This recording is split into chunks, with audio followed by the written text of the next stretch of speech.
My name is Zach Giles from Vertex Expanse. Vertex Expanse do heritage solid plaster repairs. So here at Majesty's Theatre, we're taking off all the damaged plaster, which is either from drumming render or salt from rising dam.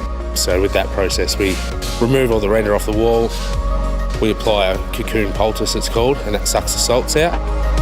And then once that dries, we can take it off, and then we can replaster the wall so it adheres to the substrate surface.